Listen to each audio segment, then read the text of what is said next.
আসসালামু আলাইকুম বন্ধুরা, দূরের এবং কাছের, দেশে এবং দেশের বাইরে যে যেখানে আছেন, আশা করি আল্লাহর রহমতে আপনারা সবাই ভালো আছেন। আর আপনাদের দোয়ায় আল্লাহর রহমতে আমিও ভালো আছি।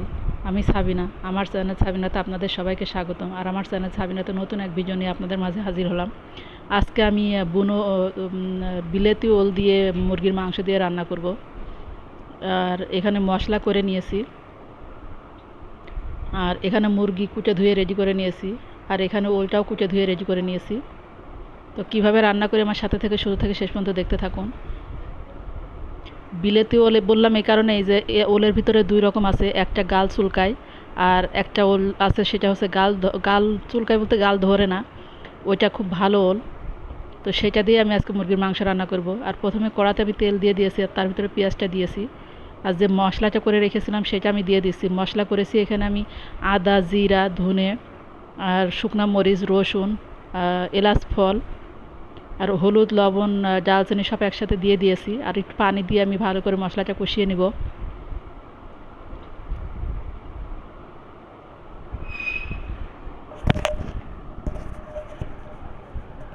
আর মশলা কষানো হয়ে গেছে, তো আমি মাংসটা দিয়ে দিচ্ছি।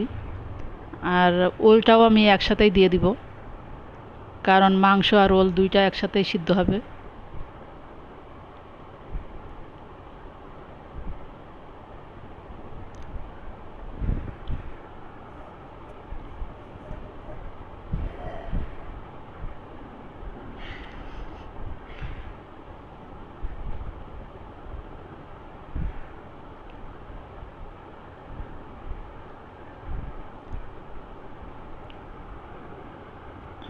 এখানে আমি ভালো করে কষিয়ে নিব, নিয়ে অল্প একটু পানি দেবো কষানোর জন্য, কারণ যে পানি উঠেছিল ওই পানিতে সিদ্ধ হবে না, আর একটু কষানো পানি দিলে বেশ ভালো করে ইয়ে হবে, সিদ্ধ হবে। তো এখানে আমি ভালো করে নেড়ে নিয়ে একটু কষানো পানি দিয়ে দিব।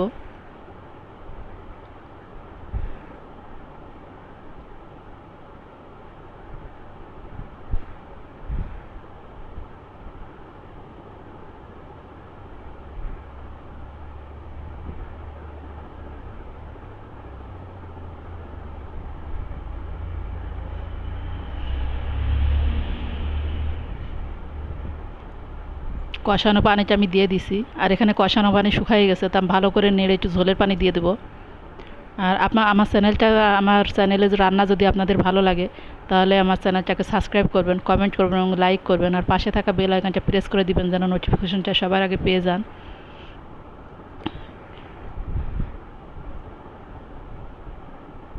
আমি আবারও বলবো, কারণ সবার রান্না তো একরকম নাই, এই জন্য আমি বলি যে হয়তো এক একজনের রান্না এক এক রকম, হয়তো না, আসলে এক এক রকম। রান্নার ধরনটা, মশলা দেওয়ার ধরনটা সবই অন্যরকম। তো এই জন্যই বলবো যে আমার রান্নাটা যদি আপনাদের ভালো লাগে, তো আমার চ্যানেলটাকে সাবস্ক্রাইব করবেন। আর আমার ভিডিও ভালো হচ্ছে কি না খারাপ হচ্ছে সেটাও আপনারা কমেন্ট করে জানাবেন, তা নাহলে আমি জানতে পারবো না যে আমি আসলেই ভালো করছি না খারাপ করছি। আর আমার তরকারিটা হয়ে গেছে, তো আমি নামিয়ে নেব। বেশি ঝোল শুকাবো না, কারণ অলরেডি শুকিয়ে গেছে, আর এই ওলে একটু ঝোলটা শুকিয়ে নেয় নামানোর পরে। তো এই জন্য আমি নামিয়ে নেব। আর ভিডিও বেশি বড় করব না। আগামীকাল দেখা হবে নতুন এক ভিডিও নিয়ে। তো আপনারা ভালো থাকবেন, সুস্থ থাকবেন, আর আমার জন্য বেশি বেশি দোয়া করবেন। আর এই মুরগির এই ওল দিয়ে গরুর মাংস রান্না করা যায় এবং মুরগির মাংস রান্না করা যায়, কিন্তু এই তরকারিটা খেতে মাশাআল্লাহ এত মজা হয়, আপনাদের বলে বোঝাতে পারবো না। আপনারা একবার হলেও ট্রাই করে দেখবেন।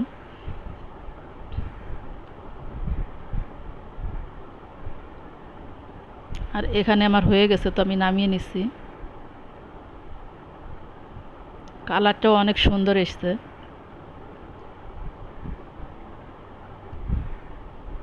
খেতেও মাশাআল্লাহ অনেক মজা হয়েছে।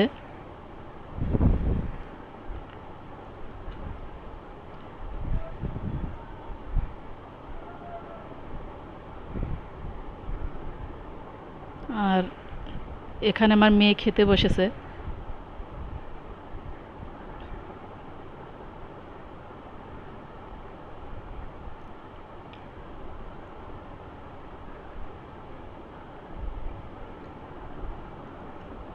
আমার আমার মেয়ে খেতে বসেছে, তো বসে মাশাআল্লাহ অনেক মজা হয়েছে। তো আপনারা ভালো থাকবেন, সুস্থ থাকবেন। আল্লাহ হাফেজ। আসসালামু আলাইকুম।